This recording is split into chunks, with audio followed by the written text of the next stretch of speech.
Assalamualaikum warahmatullahi wabarakatuh. Yang terhormat kepada Bapak Farid Ardiansah selaku dosen pengampu mata kuliah Ekonomi Manajerial dan teman-teman kelas 6B yang saya banggakan. Kami dari kelompok 6 akan mempresentasikan tentang model-model ekonometrika. Pemateri pertama akan dijelaskan oleh Nur Laila Abida. Pemateri kedua dijelaskan oleh Nur Cahyati dan yang terakhir yaitu Nur Zaida. Langsung saja ke pemateri pertama. Mengenai konsep umum model ekonometrika. Nah, ekonometrika ini termasuk ke dalam suatu ilmu sosial yang pembahasannya juga merupakan gabungan dari beberapa teori ekonomi, matematika, dan juga statistika. Nah, sehingga hal tersebut dibuat dengan tujuan supaya dapat melakukan pengujian terhadap berbagai model-model ekonomi yang saling berhubungan di antara variabel ekonomi yang ada dengan tetap menggunakan data yang empiris. Nah, dalam sebuah teori yang terdapat pada ilmu ekonomi telah membuat suatu pernyataan yang berbentuk kualitatif, yaitu ada kaitannya mengenai sebuah hubungan yang terdapat pada antar variabel ekonomi itu sendiri. Seperti halnya yang terdapat pada teori ekonomi mikro, bahwa hukum permintaan itu menyatakan banyaknya jumlah barang yang diminta akan berbanding terbalik dengan harga barangnya, yaitu pada kondisi ceteris paribus. Nah, maka dari adanya hal tersebut membuktikan bahwa dalam suatu teori ekonomi, yaitu memiliki keterkaitan dengan hubungan yang negatif di antara suatu permintaan barang dengan harga barang itu sendiri. Kemudian selanjutnya mengenai matematika ekonomi, yang memiliki peranan penting dalam melakukan suatu perumusan terhadap model atau bentuk-bentuk dari sebuah persamaan matematis yang juga menjadi suatu interpretasi dari sebuah hubungan di antara variabel-variabel ekonomi yang ada. Nah, di sisi lainnya juga, bahwa penggunaan dalam ekonometrika ini juga perlu menitik beratkan kepada sebuah pembuktian teori ekonomi yang dilakukan secara empiris. Nah, untuk selanjutnya mengenai statistika ekonomi yang memiliki peranan sebagai pengumpul data yang dapat dilakukan secara empiris. Kemudian mengolahnya, memperkirakan parameter sebuah model, melakukan suatu pengujian terhadap sebuah hipotesis dan juga mengenai ketepatan dari model itu sendiri. Dengan adanya penggunaan matematika statistika ini, maka hal tersebut sangat berguna untuk dapat mengembangkan suatu metode estimasi apabila memang dalam model ekonometrika tersebut belum memiliki sebuah metode estimasi yang sesuai. Nah, selanjutnya di sini model itu juga merupakan salah satu output dalam ekonometrika. Dan pada saat pembentukannya pun memang memerlukan beberapa landasan mengenai teori ekonominya untuk dapat membentuk model ekonometrika itu sendiri. Nah, model ini dibentuk dengan berdasarkan kepada tujuan untuk dapat mengungkap sebuah fenomena-fenomena yang terjadi di lingkungan. Namun, yang perlu kita ketahui bahwa kemungkinannya sangat kecil dan bahkan cukup sulit untuk diwujudkan mengenai apakah kita dapat menangkap seluruh variabel yang ada secara universal yang kemudian dapat mempengaruhi dalam suatu fenomena itu sendiri. Nah, sehingga yang dapat dilakukan adalah membuat sebuah bentuk model yang cukup sederhana dan diambil dari suatu fenomena yang nyata. Pada saat melakukan pembentukan model ekonomi pun memerlukan suatu metodologi ekonometrika yang baik untuk mendapatkan hasil yang baik pula. Berikut ini adalah beberapa tahap yang perlu diketahui dalam melakukan suatu metodologi ekonometrika itu. Nah, diantaranya meliputi perumusan persamaan secara matematis dan hal tersebut dapat menggambarkan suatu hubungan yang terdapat di antara beberapa variabel ekonomi seperti halnya yang telah diterangkan dalam teori ekonomi. Kemudian melakukan perancangan terhadap suatu metode dan prosedur yang ada dengan berdasarkan kepada teori statistika untuk dapat memperoleh sebuah sampel yang bisa dikatakan mewakili dalam dunia nyata. Selanjutnya menyusun sebuah metode penaksiran atau estimasi terhadap parameter suatu hubungan yang telah digambarkan pada langkah pertama. Nah, selanjutnya menyusun suatu metode statistika untuk mengetahui hasil dalam melakukan pengujian validitas terhadap suatu teori dengan penggunaan parameter yang telah terdapat sebelumnya dalam langkah ketiga tadi.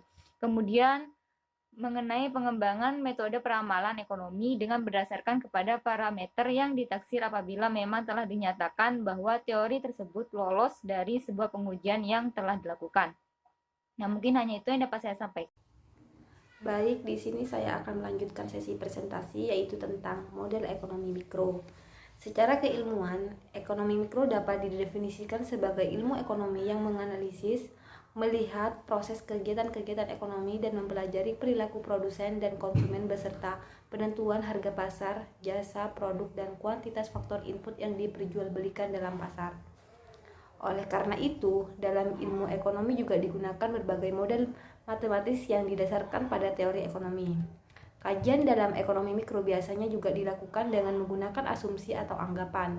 Anggapan yang lazim digunakan seiring disebut sebagai ceteris paribus adalah apabila faktor-faktor lain di luar faktor yang sedang dikaji dianggap konstan.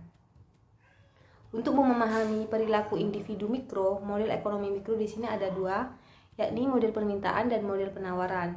Nah, model permintaan ini adalah keinginan konsumen membeli suatu barang pada berbagai tingkat harga selama periode waktu tertentu.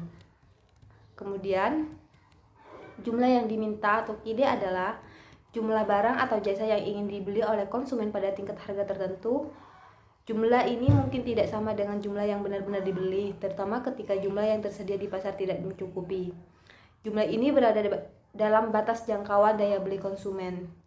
Jumlah ini berhubungan dengan dimensi waktu per hari, per minggu, ataupun per tahun. Sedangkan permintaan D adalah jumlah barang atau jasa yang ingin dibeli konsumen pada setiap tingkat harga selama periode waktu tertentu dan merupakan kumpulan dari tingkat jumlah yang diminta sehingga membentuk kurva permintaan. Nah, kurva permintaan adalah grafik yang menggambarkan hubungan antar harga suatu barang dengan jumlah permintaan. Jumlah permintaan di pasar adalah total semua barang permintaan oleh semua pembeli pada berbagai tingkat harga. Jadi, kurva permintaan diperoleh dengan menggabungkan kurva-kurva permintaan individu. Kurva permintaan dibuat berdasarkan data real di masyarakat tentang jumlah permintaan suatu barang pada berbagai tingkat harga yang disajikan dalam daftar permintaan berbentuk tabel.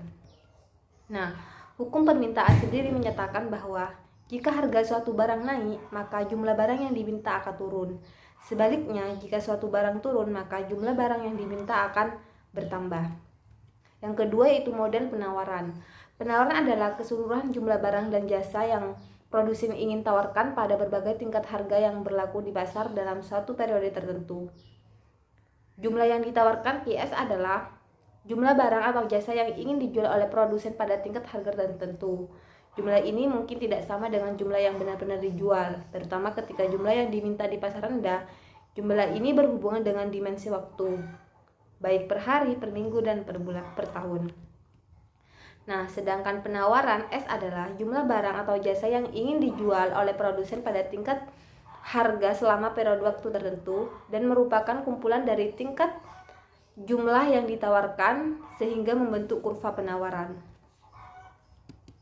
Nah, hukum penawaran sendiri ialah membandingkan lurus antara harga terhadap jumlah barang yang ditawarkan, yaitu jika harga naik maka penawaran akan meningkat, dan sebaliknya jika harga turun maka penawaran juga akan turun dengan asumsi ceteris paribus. Mungkin itu yang dapat. Nah, model ekonomi makro sendiri merupakan bagian dari suatu ilmu ekonomi yang di dalamnya dapat mempelajari mengenai masalah ekonomi, yakni secara keseluruhan atau totalier atau agregatif. Dalam ekonomi makro, yaitu menyatakan bahwa alat utamanya seperti pendapatan nasional dan juga analisa terhadap pendapatan nasional itu sendiri. Dan di dalam analisa pendapatan nasional itu dapat berguna sebagai pengukur, yakni secara statistik mengenai seberapa besarnya suatu pendapatan nasional, konsumsi nasional, tabungan, dan juga mengenai investasi nasional. Selain itu pula, hal tersebut dapat berguna sebagai sesuatu yang dapat menunjukkan dan menentukan suatu hubungan yang sistematis, sehingga dapat pula menjelaskan mengenai berbagai perubahan-perubahan yang sedang dialami oleh variabel-variabel total sepanjang masa. Nah, dalam suatu model makroekonomi dan berbagai prediksi yang ada dapat dipergunakan oleh pemerintah dan juga korporasi besar supaya dapat membantu pengembangan serta evaluasi pada kebijakan ekonomi dan juga pada berbagai strategi bisnis. Terdapat dua model ekonomi makro, diantaranya sebagai berikut.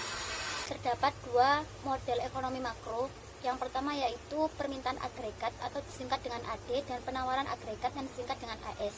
Yang kedua ada ISLM.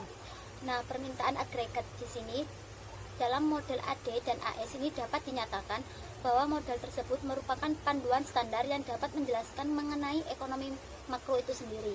Model ini dapat menunjukkan suatu indeks harga dan juga indeks keluaran yang aktual pada suatu titik temu dalam permintaan agregat dan juga penawaran agregat. Untuk kurva permintaan agregat yaitu melandai ke bawah, dan hal tersebut menandakan bahwa banyaknya suatu keluaran yang diminta pada beberapa tingkat harga yang lebih rendah. Kurva yang melandai ke bawah itu juga merupakan hasil dari suatu efek seperti efek Pico yang menyatakan bahwa pada saat harga aslinya jatuh, maka kemakmuran yang asli akan naik, sehingga hal tersebut dapat mengakibatkan naiknya terhadap permintaan suatu barang oleh para konsumen. Untuk penawaran agregat,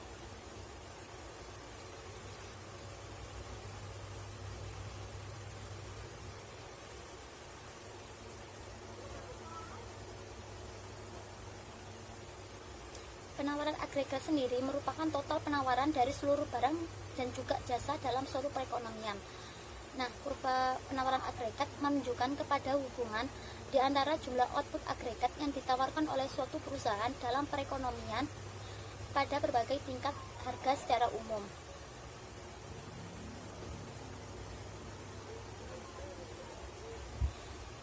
Yang kedua yaitu ada ISLM. Pada model ISLM ini dapat memunculkan suatu titik equilibrium yang mengenai suku bunga dan juga pengeluaran yang diberikan oleh equilibrium tadi di dalam pasar barang maupun uang. Pasar barang sendiri diwakilkan oleh equilibrium yang berada di antara investasi dan tabungan atau disingkat dengan IS. Sedangkan pasar uang diwakilkan oleh penawaran uang dan juga preferensi likuiditas atau disingkat dengan IS. LM.